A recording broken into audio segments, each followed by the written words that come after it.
Today, I'm about to tell you the story of a bank robbery so unbelievable that when it first came to light, almost no one was willing to believe it.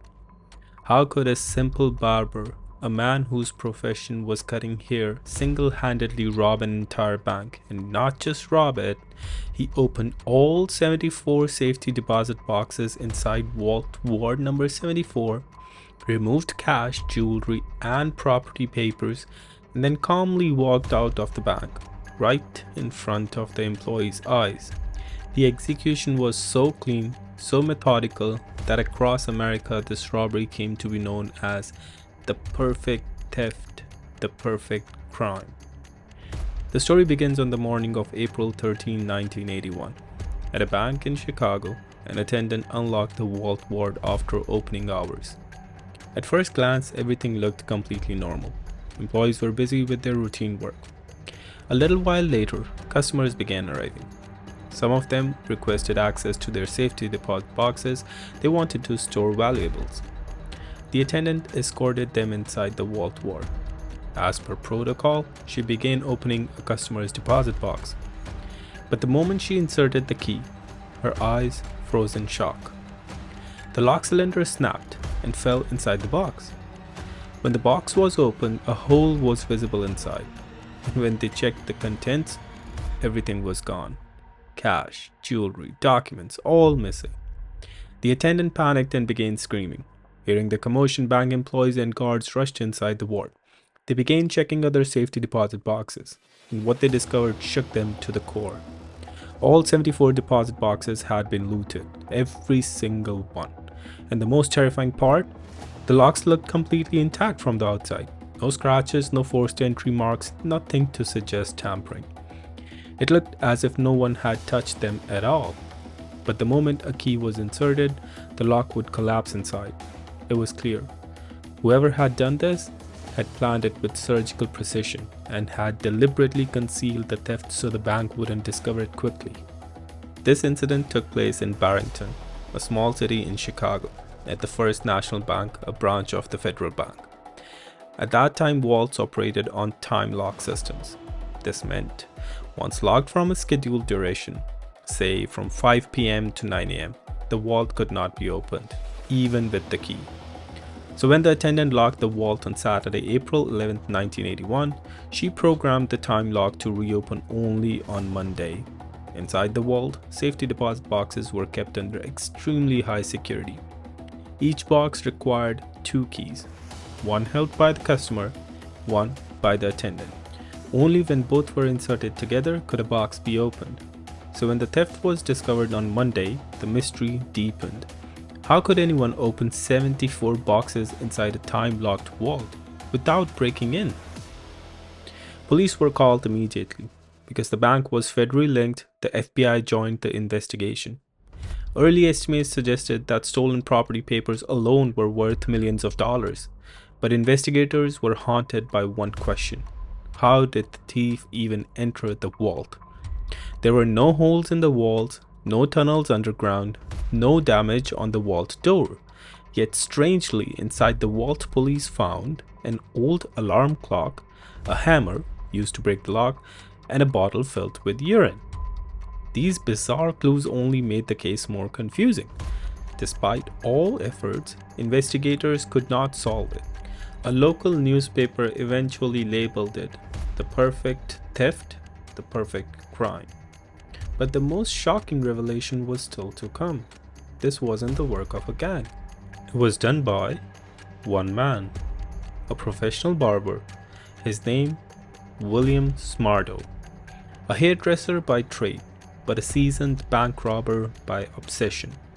He had executed multiple bank heists before, but this one was his masterpiece.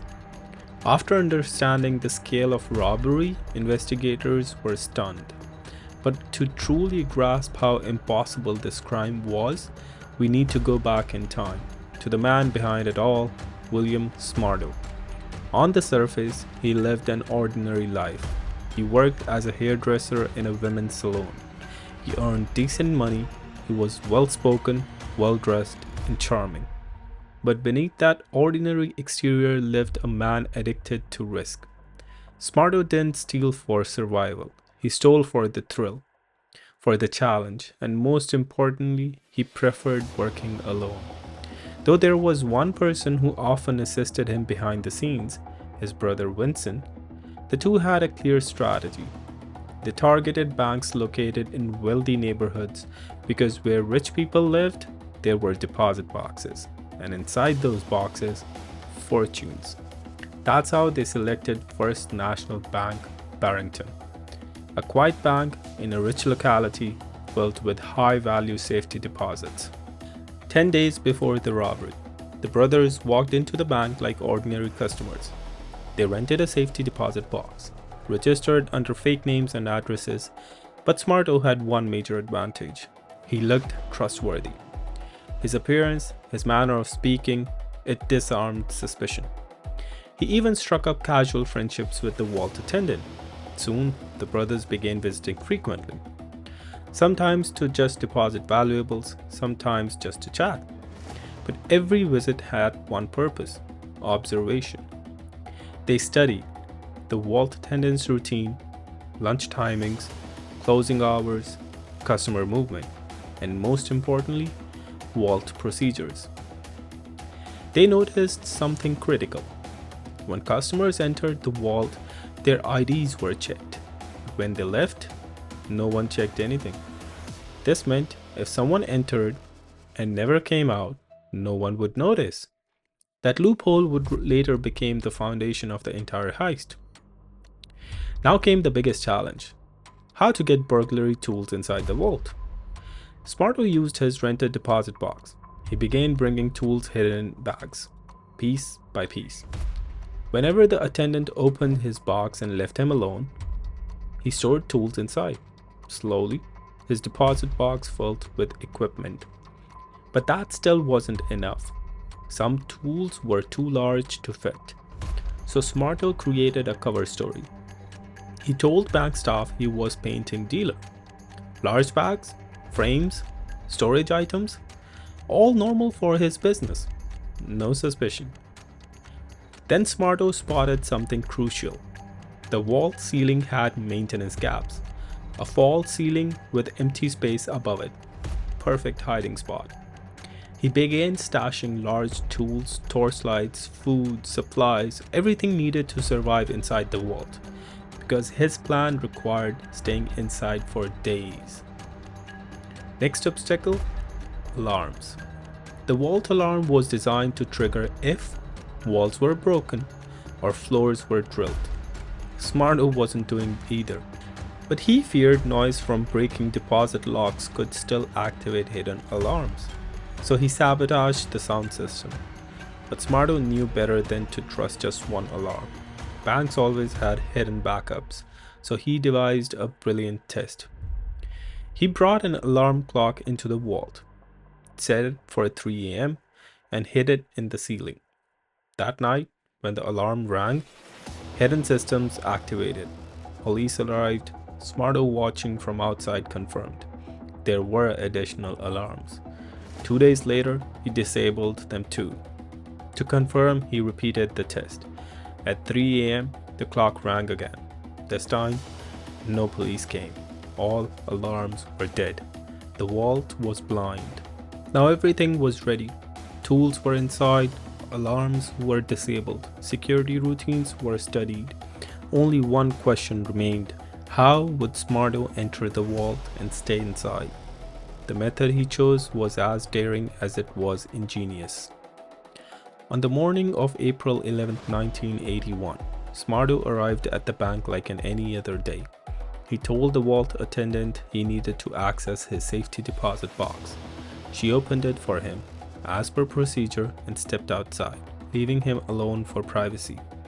And that's where the plan unfolded.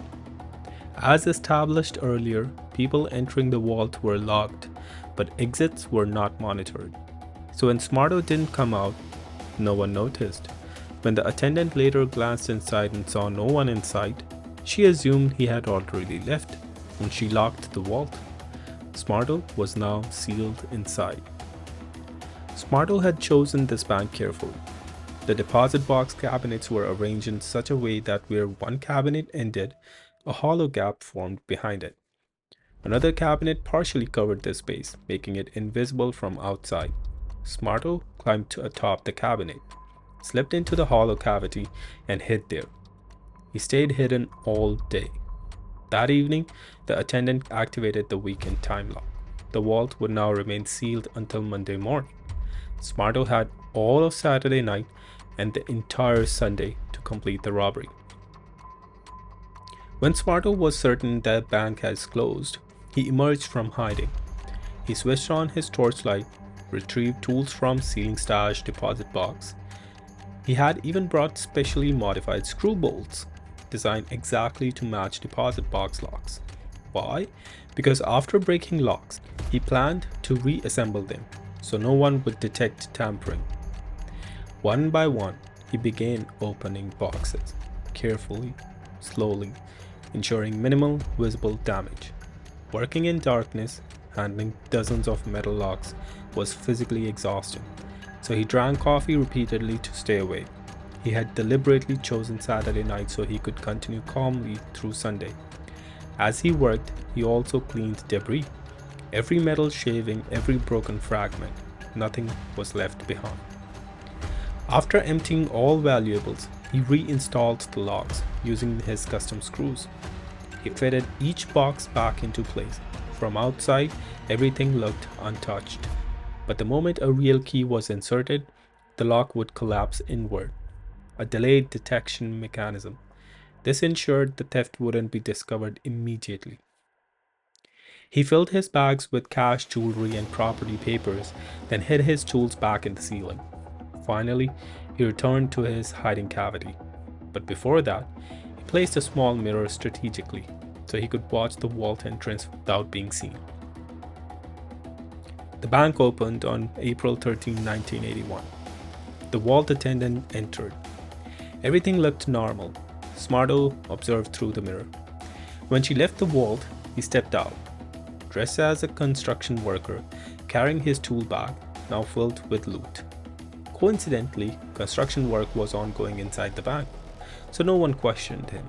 He walked out in front of everyone. Outside, his brother Vincent waited in a car. The loot went into the trunk and they drove away, just like that. William Smarto executed one of the most flawless bank heists in history. When the robbery was discovered, it stunned everyone, not just because of the loss, but because of the perfection. There were no visible break-in marks, no forced entry, no tampered vault door. It looked like as if the theft had happened without anyone entering at all. When the investigation began, because the bank was federal branch, the case drew massive attention.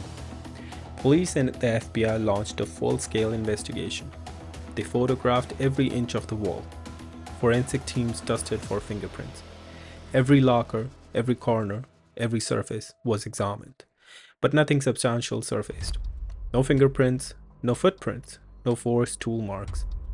It was as if the thief had vanished into thin air. One piece of evidence puzzled investigators the most: an alarm clock found inside the vault. When they discovered that the vault alarm system had been disabled, they realized this robbery wasn't impulsive. It was engineered, meticulously planned. They concluded no one could plan this without spending time inside the vault beforehand. So investigators examined deposit box rental records. They analyzed the list of all 74 customers whose boxes were looted. 2 names stood out: fake identities, fake addresses. That was their first real lead. 1 year later, the case remained unsolved, until an entirely different incident changed everything. A year later, at another Chicago area bank, a customer walked into the restroom. Suddenly, a piece of ceiling plaster fell into his head. When he looked up, he sensed movement above the false ceiling. He alerted bank security. A guard climbed up with a ladder, shone a flashlight inside, and saw something terrifying: a pair of human legs moving. Police were called immediately. They surrounded the area and warned, "Come out or we'll shoot." With no escape left, the man hiding inside surrendered. It was William Smarto. When questioned, Smarto confessed that he had hidden burglary tools inside the ceiling. Police retrieved them. Forensic analysis confirmed these were the same tools used in the first National Bank robbery. Soon after, his brother Vincent was arrested too. Both were taken back to Barrington for interrogation, and the truth finally unfolded. During questioning, Smarto admitted he hadn't robbed just one bank. He had committed multiple heists. Total stolen value, $2 million. When police asked why he continued robbing despite already stealing large sums, Smarto gave a chilling answer. He was addicted to risk, to challenge, to outsmarting systems. Money was secondary. In court, Smarto and Vincent were sentenced to 20 years in prison for the first National Bank heist. But then came a deal. If Smarto revealed the location of the stolen loot, his sentence would be reduced, and he agreed. Smarto led investigators to a lake. The stolen valuables had been hidden underwater. When the loot was recovered and presented in court, it shocked everyone again. The items were water damaged, rotten, emitting a foul smell, but forensic matching confirmed. Most items belonged to the First National Bank victims. Because of his cooperation, Smarto's sentence was reduced significantly. After this case, bank security systems across America were upgraded. Major changes included 1. False ceilings banned in vault areas, 2. Gaps between lockers cabinets sealed, and 3. Structural blind spots eliminated. Smarto's method became a case study in security training. What made this robbery legendary wasn't just the loot, it was the method. A barber, with patience, observation, engineering ingenuity, and psychological manipulation, had defeated an entire banking system. For years, the First National Bank heist remained known as the perfect crime.